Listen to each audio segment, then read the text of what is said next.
It's not out yet. It'll be out in a couple years. I need that now.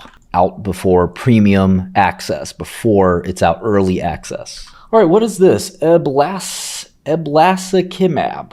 𝗓𝗏𝗡𝗦? And MAVRIL. Okay, so MAVRIL was the drug that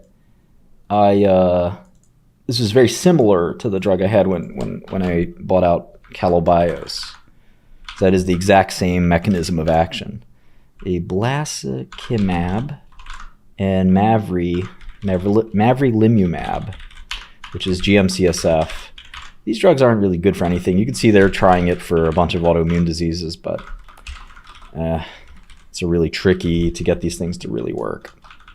All right, 𝗓𝗏𝗏𝗧𝗏 for atopic dermatitis. Again, everyone and their brother trying to make an eczema drug. All right, so the IVIG business is the main business for these guys. 8.6 billion, as far as I can tell, at least. The vaccines aren't that big. You can see the entire vaccine business for these guys is only about 2 billion USD, so not that big. So it's mostly IVIG. You got the old egg-based vaccine. That's still half their business. You know, they're made from chicken eggs. Isn't that weird? Unfranked dividend. What is an unfranked dividend? A franked dividend has a tax credit. An unfranked dividend doesn't. Man. 2.25 billion net profit after tax. So still 100 billion. Seems really expensive. Yeah, I mean, the Shkreli criterion tells you can put 50% of your money in an investment sometimes. Well, it's 10 billion USD and 2.5 billion USD profit. So it's still, on a USD basis, 50 times earnings. I don't really get it.